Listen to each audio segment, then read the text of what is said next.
Bonjour à vous, c'est Josué et le thème du message d'aujourd'hui c'est les points de contact de guérison.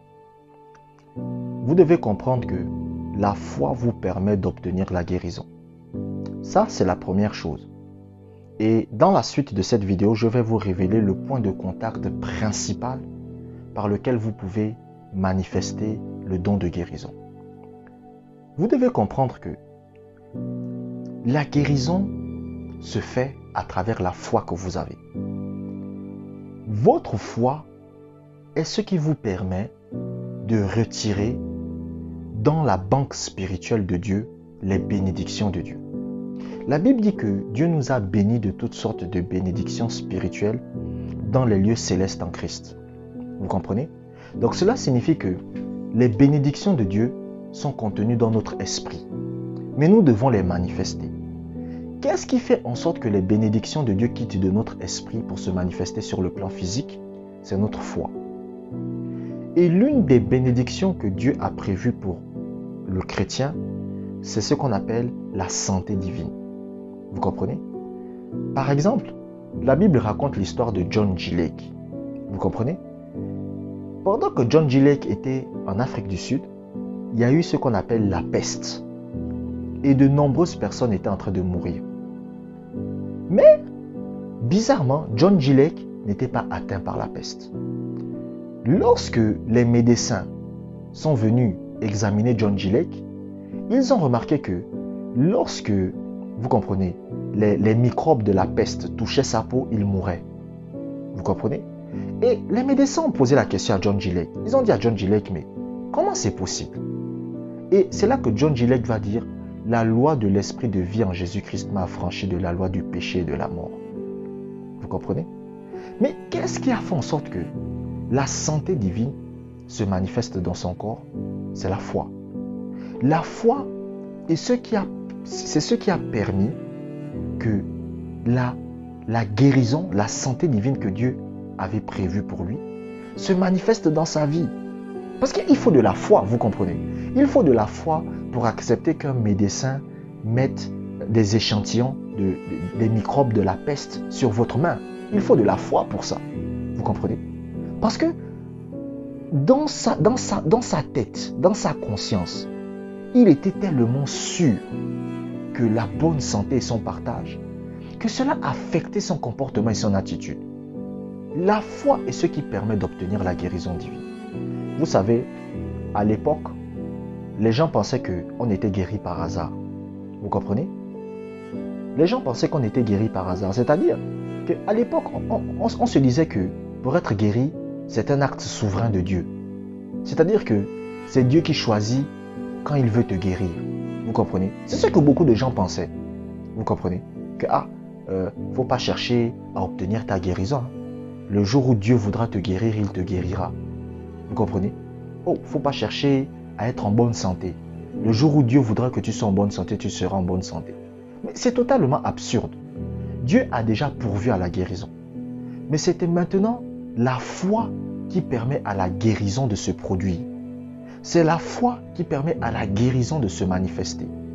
Donc, pour obtenir la guérison de votre corps, que ce soit les maux de tête, que ce soit un cancer, peu importe ce que ça peut être, la foi est l'élément qui permet à la guérison, plutôt, la foi est l'élément qui permet à la guérison, oui, de se manifester. Regardez la Bible. Chaque fois que Jésus quelqu'un, qu'est-ce qu'il exigeait de la personne? La foi. Regardez la femme à la perte de sang.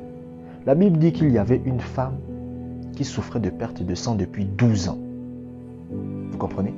Mais qu'est-ce qui a fait en sorte que cette femme soit guérie de sa perte de sang? Vous comprenez? Est-ce que c'est parce que simplement Jésus avait compassion d'elle? Non. Mais c'est quoi? C'est sa foi. C'est pour ça que Jésus va lui dire, ta foi t'a guéri. Il ne va pas dire je t'ai guéri. Il dit ta foi t'a guéri.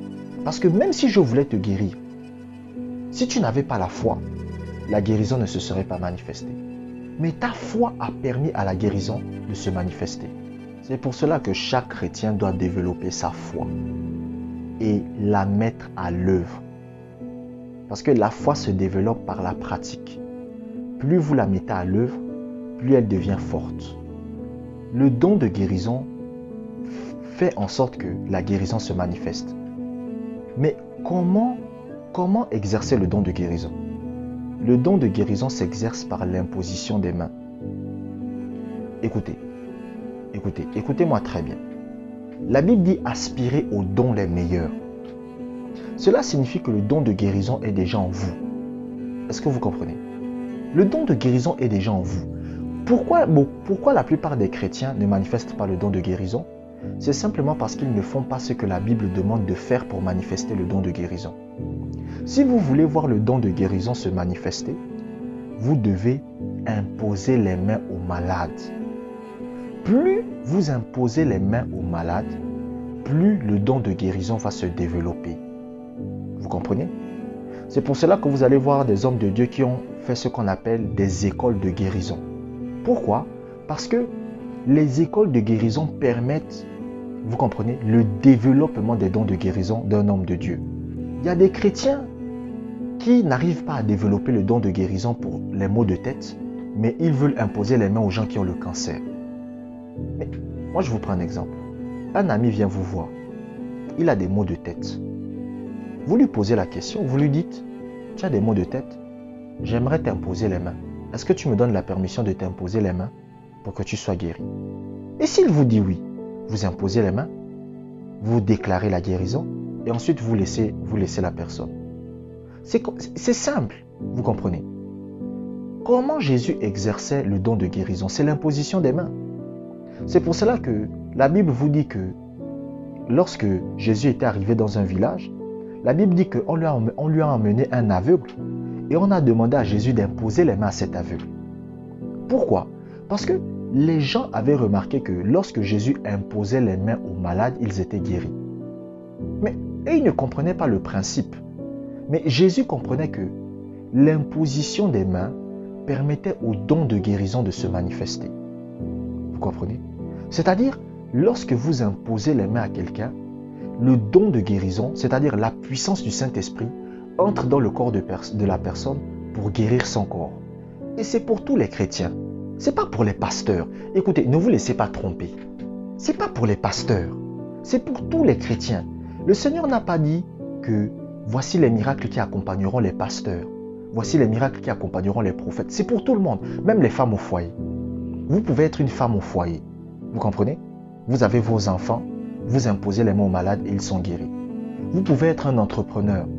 Vous imposez les mains aux malades et ils sont guéris. Vous comprenez? Vous pouvez être un enfant de 15 ans, 14 ans. Vous imposez les mains aux malades et ils sont guéris.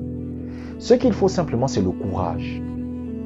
Vous comprenez? Parce que le problème, c'est que la plupart des chrétiens sont attachés à leur réputation. C'est-à-dire, ils se disent, si j'impose les mains à celui-là et qu'il n'est pas guéri, qu'est-ce qu'on va penser de moi? Mais écoutez, le monde ne tourne pas autour de vous. Je vous assure, le monde ne tourne pas autour de vous. C'est Satan qui vous met ces pensées-là. Vous comprenez? Vous priez pour quelqu'un. Vous comprenez? Et vous commencez à imaginer des choses. Que, oh, ils vont penser que je suis un faux chrétien. Oh, ils vont penser que moi, je n'ai pas l'onction. Tout ça, tout ça. Ça, c'est Satan qui vous fait imaginer ça. Vous comprenez? Le monde ne tourne pas autour de vous. Vous comprenez? Vous comprenez? Donc, imposez les mains aux malades. Si vous écoutez, d'ailleurs, ce n'est pas un choix. C'est un ordre que Jésus nous a donné. Vous comprenez? Il a dit guérissez les malades. C'est un ordre. Vous comprenez? Donc vous devez exercer le don de guérison. Ce n'est pas quelque chose que vous choisissez. Vous ne dites pas oh je choisis d'exercer le don de guérison. C'est un ordre que Jésus nous a donné. Vous comprenez? Vous comprenez? Plus vous imposez les mains aux gens, aux malades, plus le don de guérison se développera en vous. C'est pour ça que même l'apôtre Paul, lorsqu'il est arrivé sur l'île de Malte, et qu'il y avait un monsieur qui était malade, qu'est-ce qu'il a fait? Il a imposé les mains. Parce qu'il savait que l'imposition des mains, c'est ce qui permet au don de guérison de se manifester. C'est la même chose que Jésus. La Bible dit que Jésus était assis dans un endroit et on a emmené des malades. Qu'est-ce que Jésus a fait? Jésus a imposé les mains. Pourquoi? Parce qu'il sait que l'imposition des mains, c'est ce qui permet au don de guérison d'opérer. Et c'est la même chose pour vous et pour moi. Lorsque un malade vient me voir, je l'impose les mains pour sa guérison. Et vous aussi, vous devez faire la même chose. Abonnez-vous pour des prochaines vidéos. Que la grâce du Seigneur soit avec vous.